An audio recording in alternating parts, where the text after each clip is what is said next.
Hello, hello. Hello, ladies. Welcome to our Hello. weekly community connect call. Got a couple ladies jumping in still. This week, I'm just here to be a spectator and randomly pop in for questions. Coach Mal is going to be leading this conversation, and she is joined by her client who is coming up on 1 year in less than a week with Mal. So, Mal, take it away. Okay, well, good evening, everyone. Thank you for joining us. I'm really excited to chat with Steph in front of you all because I've had the pleasure with working with her for almost a year, and I just recently posted her progress so far, but she's over 80 pounds down from when she first started her journey.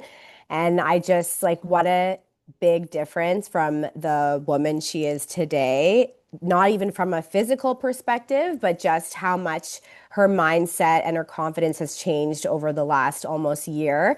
So I'm really excited, and I thought she'd be a really great person to interview because not only does she have a very interesting career herself, but just very relatable to a lot of women that start their journey and have a lot of struggle at the beginning, struggle with a relationship with food, and just being able to have a lot of, good weeks and imperfect weeks, but still continue to show up. So, Steph, why don't you introduce yourself? Hi, everyone, and thanks to all for asking me to come on and talk about my experience. I have nothing but incredible things to say about how this has really transformed my life, my family. I'm just full of appreciation. So I started with Lady the F Up about a year ago. I was at my heaviest weight, around 260 pounds. That would fluctuate 10 pounds on either side at times, but I joined within a few weeks of losing my father and being his caregiver for many months and living off of fast food and hospital vending machines. It's wild, our healthcare system, which I work in, because I lived at the hospital. I would take short respite breaks to come home, really kind of just shower, check in on my family, and go back to the hospital. But the food that's available in our I healthcare settings know. is abysmal. So that's what I lived on for many months and saw my weight go up quite drastically. Um, at that time in my life, I really was struggling to keep up with my then 4-year-old son, who is neurodivergent and very high needs. And I would say my mental health was at its lowest point that it has been. I've always struggled with my mental health throughout my life. But I had gotten to the point where I was taking so much medication out of what felt like necessity that I was very emotionally numb and experiencing so many side effects.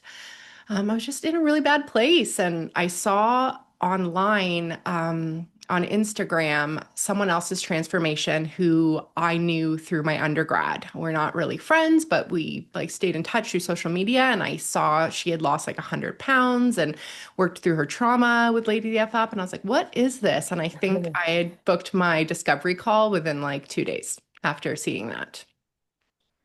So, I know that obviously losing your dad was really, really hard, and I know a lot of us can relate to loss of whether it's a parent or a grandparent or somebody very close to us, and how much it emotionally affects us. And you still have to, try to keep it together. And I find that it's really difficult if you've ever been on medication for anxiety or depression, knowing that you're so sad, but you can't cry or experience that kind of emotion, like not being able to feel. And then, I know having a history of trauma as well and learning how to disassociate from your body. I think one of the biggest things that, I have experienced with a lot of women that I work with is just that dissociation who have experienced some type of trauma in their childhood as well, where you don't even recognize the person in your body and you're just kind of floating through life. So, I know that you had said, look, that one of the biggest things that has been prevalent is just the emotional eating when it comes to stress, boredom, or anything that makes you want to feel something quickly and get that dopamine hit. But because I remember not too long ago we talked about this, and I was like, oh my God, you have to share the earliest memory for you of when you recognize that food, you were going to look at food not just as food, but something very different? Yeah, so I have many early memories of food. Food just like culturally for my family is like a very big thing as well. And I think I was always, um, I don't know, like, what's the word I'm looking for? Like showered with appreciation for having such a big appetite at a really young age, right? Like, wow, like she has such a big appetite. That's so healthy. And like when I was young, it was like, oh, look at me, like being like I'm eating all my rewarded food. for Yeah. eating all my food. And, I had really good experiences with food really young in the sense of like the quality of the food I ate, but quantity was always out of control for me. Like I equated eating a lot and being like so full with like pride. But one of my earliest memories of feeling like, oh, this isn't okay, and then starting to like really experience shame with my appetite or my body was, I want to say it was, I don't know, what age are you when you start walking home from school by yourself, like 9 or 10, something like that. And I was walking home with a group of other kids, and there was a mom walking with her kids, and she was like handing out carrot sticks to all the kids. And I remember asking her if I could have one. And she kind of like looked me up and down and was like, "Oh dear, I don't think you need a snack." And I was like, "Oh, okay." Like I like just the idea of eating around people, wanting or needing food became like really shameful because of how I looked. Like I was always in a bigger body, even when I was young and I was eating good food and really active. Like I was never a small child. I've never been a small person. And so Mm, I think that just started my relationship with food being shameful. And then, shame like really breeds problematic relationships. So I would eat in secret. Like I would eat a meal and stop at a drive-through before I went to like eat with a bunch of friends because I didn't want to, gorge in front of other people. And mhm, so I found myself in those kind of cycles with food a lot too, or mhm, thinking mhm. ahead to like just not even be able to tolerate not being full or not tolerate being hungry. Like, oh my gosh, I have to eat before I eat, so that Mhm. other people don't see how much I need to eat to Yeah. feel okay. Yeah. No, I find too, it's like, I do notice that sometimes, and I've come across this myself in social situations as well in the past, where somebody wouldn't like eat in front of me, but I know for a fact that you're definitely eating, but it's probably you're uncomfortable. And then I'm not the kind of, depending on the situation, I'm not the type to like I ask a lot of questions. That is something that I do, but it's like a sensitive topic to be like, why aren't you eating in front of us? So I just would leave it. But then I would always seem like I was the one eating the most because I was always eating so much. But again, having a higher metabolism, but coming from a European family, it's really true. There's food is always around you, and you're offending your aunt or your grandpa if you don't finish your plate, and then they're like, you need to eat more. This is like they're like they take pride in you enjoying their food, but then it's Yes, like it's almost like a pressure. So it's like very confusing growing up that way as well. And then there's constantly different ideologies of what you should and shouldn't be doing versus like what is right for you. exactly. But I mean, now how old are you now? I'll be 41 in a week.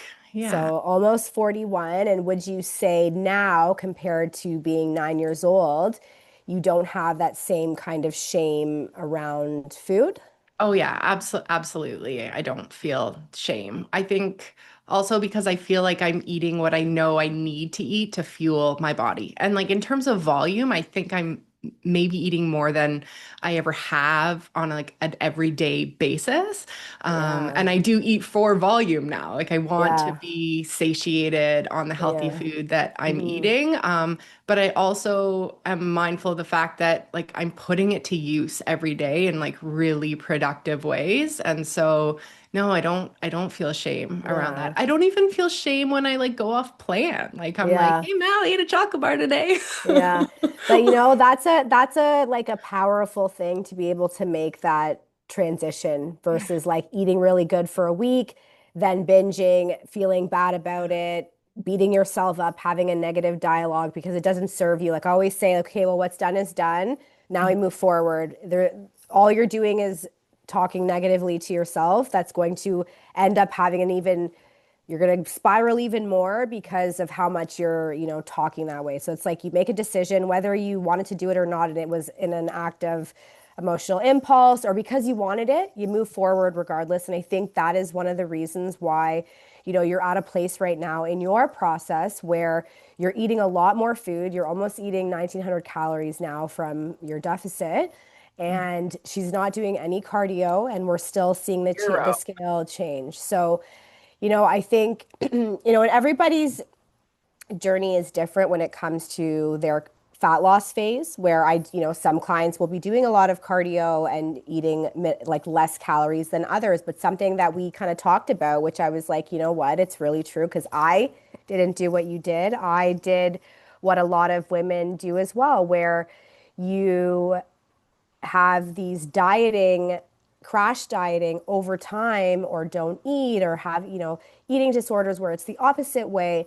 And, it makes it a little bit more challenging doesn't mean you can't do it, but it makes it more challenging or you have to do a little bit more in a different way for your body to respond the same because it's adapted to Mhm. eating certain amount of calories where you didn't have that Mhm. issue. Yes, at one point you were, almost 270 pounds, but now because we've been, nurturing your metabolism, you're able to still lose body fat and eat more food, but in a healthier way, which I think has been really helpful for you to eat that occasional chocolate bar, go out with your girlfriends in a different way and not feel so consumed by food, which sometimes when you go through these things, you're going to still have food noise. That's Yeah. normal.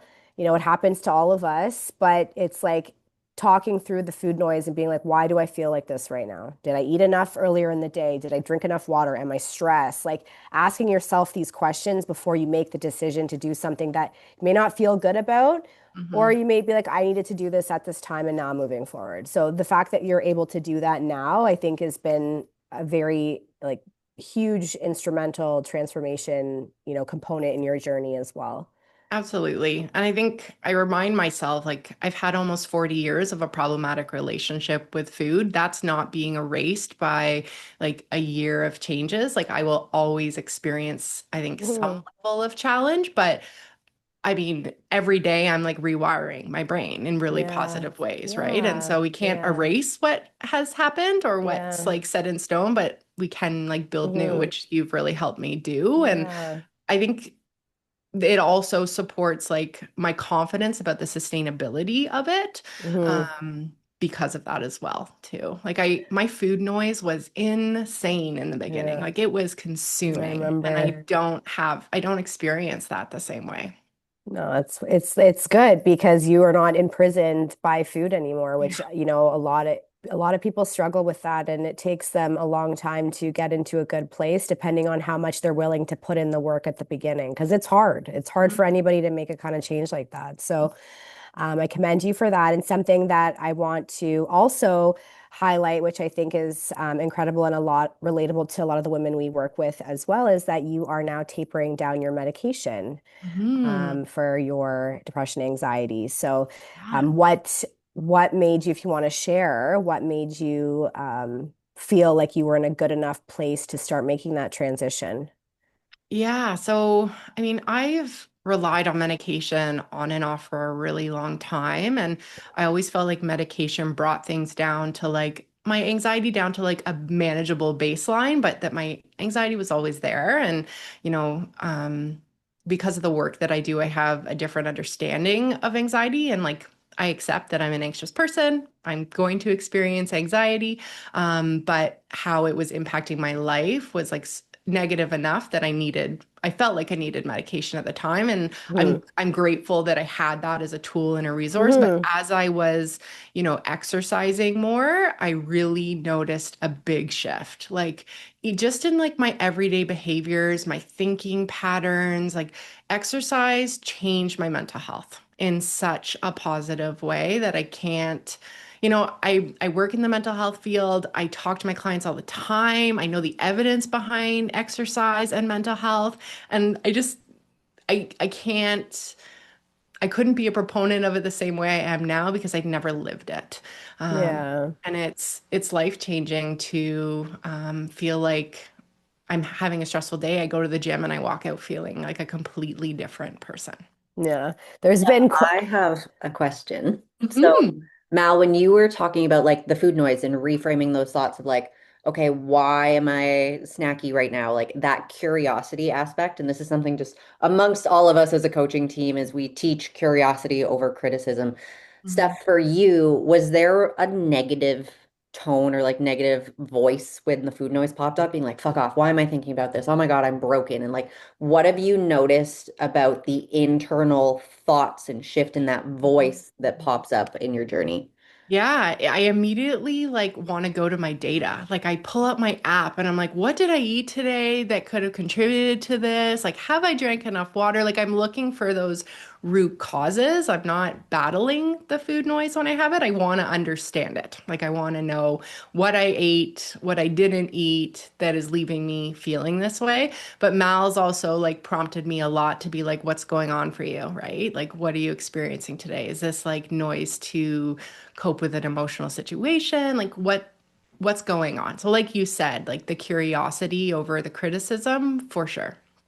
But at the beginning, prior to us talking about the tools, were you criticizing yourself with the food noise? Like at the beginning of your journey, where you were like, why can't you do this? Like, why are you like so thinking about food so much? Or was it always just like, I was criticizing myself after, like after I'd give oh, into the food yeah, noise. yeah, yeah. But it was more thoughts of like I can't handle this, right? Oh, It yeah. was internal thoughts of like just like defeat or Mm-hmm. not being disciplined enough or not feeling strong enough or not feeling in control enough, like almost like not being able to tolerate it basically were the thoughts. And Mm-hmm. then those self-criticism thoughts would come after I would give in to the food noise. Yeah. Mhm. No, it. Oh, sorry. I have a question. So you're tapering down your medication. Mhm. Have you found that because you don't have as much medication in your system, and I know it does have a shelf life of Mhm. so many days, weeks, whatever. Although there are some that when you miss a dose, like you can spiral pretty quickly. Like if you're Yeah. on Effexor, I know that coming off of Effexor can be Mhm. hell. Mhm. Mhm. Personal experience. Um, and I also want to say, like me coming off of it, in no way am I saying yes, everybody should come off anti-anxiety medication. I do think that it's irresponsible to have somebody go on medication and then not teach them or help them get the exercise component to support it, because I do believe that many people have their doses increased because of leveling out, whereas maybe if they had from the beginning started changing their lifestyle, they would be supporting the medication to work to do its job rather than having to always just rely on Mm-hmm. going higher. Mm-hmm. Have you noticed a change in you in how you manage really stressful situations, and not even about food, just in general, now that you are, you're living more of a fit lifestyle? Like, Mhm. I hope you see yourself as a fit person, because I see you at the gym, I Crazy mean, legs, crazy legs. well, and that great t-shirt that you have, Yeah. PPC t-shirt that I want to Yeah. steal. But um, do you notice a difference in yourself? Yeah, for sure. I feel like I'm less avoidant. I think avoidance was a big coping tool for me. I think I avoided physical activity. I think I avoided feeling hungry. I think, I avoided a lot. I don't find myself avoiding. I find myself being able to challenge myself and put myself in uncomfortable situations, and almost saying yes to everything that I immediately have like oh gosh, I don't know if I can handle this about because I just feel more confident. I feel like I can Hmm. do it. Well, you're playing at the park with your kid and you're the only mom, like hanging on the monkey bars and doing all this crazy stuff while they're sitting on the sidelines, right? And Yeah, that's something that you would never have done before, too. no. Only If mom I jumping think at the your trampoline park comment on Monday. Yeah, and Stephanie, that your too. comment about avoidance, I think is very important. And if anybody here is listening and can relate to that, that is something that you should really take a deep dive in Hmm. because as well as a lot, many of my clients, the fear of avoiding, like not being able to partake in going to Dairy Queen, or like there's so much fear about losing that rather than going towards dealing with what's actually really happening. Hmm. Hmm. And I think that word avoidance, like Mhm. that's brilliant. Hmm. And avoidance Yeah. breeds fear, right? It reinforces, like every time we avoid something that's uncomfortable or difficult, it reinforces for ourselves that we can't do it, that we can't handle it, Hmm. right? And Hmm. so it's a very easy pattern to fall into, and one that I was very comfortable in for a long time. No, and I think I'm also similar to Deb, and a lot of women that I personally work with as well have been on and off of medication for, 10 years. And this is probably my longest stretch now where I'm not on any kind of medication. But I find that one thing I've learned being off of anxiety medication is just that it's okay. Sometimes and using the word avoidance, we avoid feeling because in certain situations in our lives, it was too scary to feel the things that felt we had to feel, whether it meant that wasn't our fault, something happened to us and we had to feel these things that no kids should ever feel or whatever the case is. But I find when you have exercise and you feel more confident in yourself and you are going to always be a highly anxious person. I will always shake my leg and pick my fingers. It is what it is. However, I find that I'm okay now. You learn how to manage your emotions a lot better where, you're having a shitty day. You just go through that being like, I know I'm having a shitty day. This is temporary feeling that I'm sitting in, but I'm going to come out of it because, you know, now like remembering feeling numb, it's like you never feel joy. Like, yes, you don't feel sadness, but you never get to feel these highs of whether it's small things in life or like, hitting a new personal best or being able to do something with your family and getting that feeling that you get when you're joyful, not being able to have that. So for you to be, taper off and recognize that you're going to have a little bit more headaches or feel a little bit shittier for a period of time until you adjust, but realizing that, you'll be able to sustain what you're doing right now and not being able to need that kind of crutch anymore because you've done the work and there's been challenges, but you've done the work to be able to get to that place, I think is like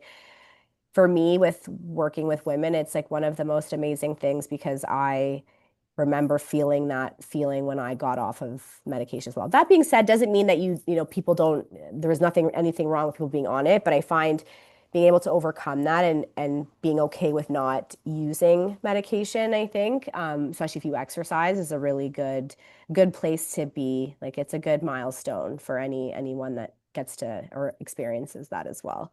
Mhm.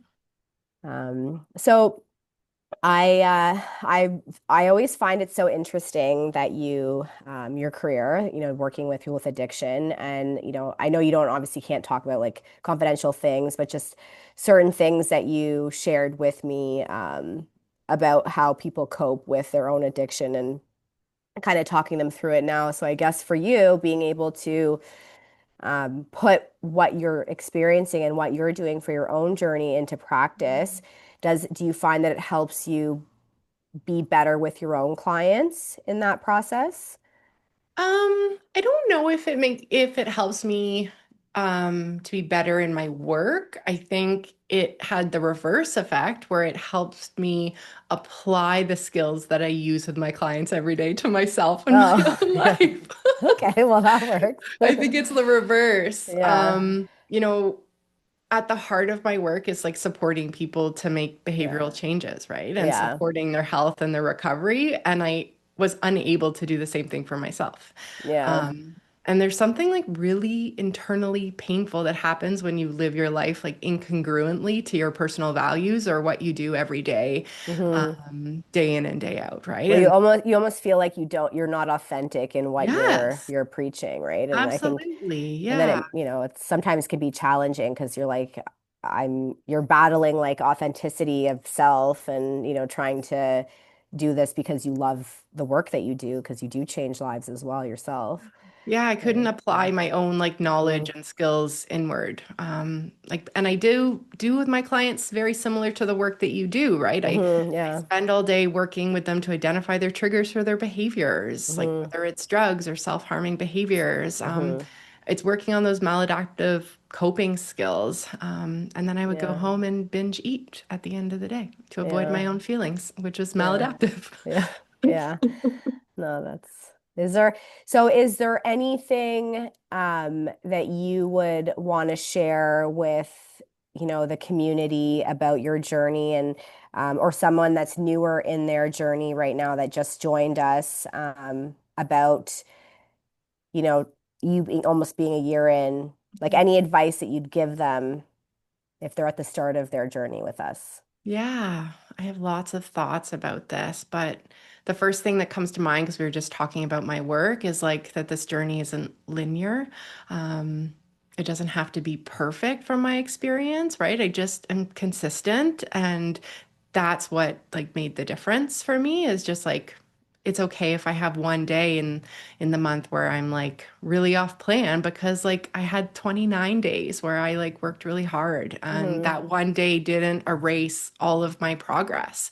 That I could still fit in like going out for that meal, celebrating with a friend and having a drink every once in a while. Like it feels sustainable and Hmm. flexible. Um, Another thing is like I can't believe it's only been a year. Like the amount of change in Hmm. 365 days, like I really do feel like my life has changed and a year in the grand scheme of things feels like just a blip of effort. Yeah. And I remember when I had my first call with Rima, I was like, well, what if I sign up for just like 20 weeks or and then like reassess? And she's like, you're gonna love the program and you're gonna want to do it for a year. And I was like, I don't know. I never once questioned the program. I questioned like myself and my discipline, and my ability to see it through. And I guess that would be my encouragement, right? Like see it through, like do what your coach tells you. Like I just did what you told me. Like you made it easy for me. Yeah. Um, and I would also give the advice that like the feedback loop that we have and the fact that I can just like message you and say this is what's going on and can make an adjustment to my plan or give me some like quick guidance even if it's me like throwing a menu at a restaurant like I really do feel like I took full advantage, maybe too much advantage sometimes No, no, no. ability. No, But that's not that's a thing. something I would encourage too, is just like Hmm. those reach outs before letting things like slide back to a place where you feel like there's a difference in like I talk about this with my clients all the times. There's a difference between like a lapse and a relapse to old behaviors, right? And like slips happen and like don't let it fall into like a big relapse to your old way of living, your old lifestyle. What else would I share? What do you do or what do you tell yourself on the hard days where you feel that old version of yourself trying to like creep in and seek that comfort? Yeah, just fucking do it. Like, that's what I tell myself. I go to the gym on my lunch hour at work. I find it really hard to do like an early morning or an after work just because of like my childcare responsibilities and the way my home life is. And so my lunch hour is like my time. And I'm like, I just remind myself, like, how do you want to use the like hour you have a day that's like dedicated just for you? Yeah, Um, and yeah, the gratitude, right? And like, I think what's helped me a lot in this program is like the constant positive reinforcement. Like the way that your app is built, it's like it's built on brain science in a really positive way. Like it's constantly giving me that feedback to remind me like why this behavior resulted in this outcome. And I look at it too many times a day because it's like my reinforcement all the time. Um, and I don't think I could do it also without just being accountable to you. Like I feel like my internal accountability has definitely grown throughout the year, Yeah. but starting with that external accountability to you, because I do feel like you're just as invested, sometimes more, in my progress than I am in myself. Yeah. Yes. I have that. It's a no, it's not. I was gonna say it's a gift and a curse because then I'm like, why are you not doing this? You're so close. But no, but it just goes to show you, we're not like robotic, like a chat GPT type in our answers. Like I know your entire life and when you're having a good day and a bad day just based on how your tone is in your messaging. And so I find that your success is also our success, like when our clients do really well and hit an incredible milestone, I get emotional. Like I don't always tell my client I'm crying right now, but I'm literally like Mhm. crying while I'm reading their message and I'm like, it's just, it's really nice to be able to see somebody's growth this way. And I think you coming into HQ once a week has been instrumental in your progress as well, because not Great. only has it improved your form, but your intensity in training and your intent. Mhm. And every time you come in, I have to give you less criticism or feedback in your form because you've nailed it, and Yeah. I see the differences in your body and the effort that you put in, and you apply it to your training when you're not with me. So, if anyone hasn't had a chance to come into HQ and either train, I know other than Lexi and Rima, they don't train clients in person, but haven't had a chance to come into the gym, definitely reach out to your coach and say, like, I want to do a session. Honestly, one session, 2 sessions makes such a difference with small things to learn where your threshold should be with the like Lady the F up standard because Yeah.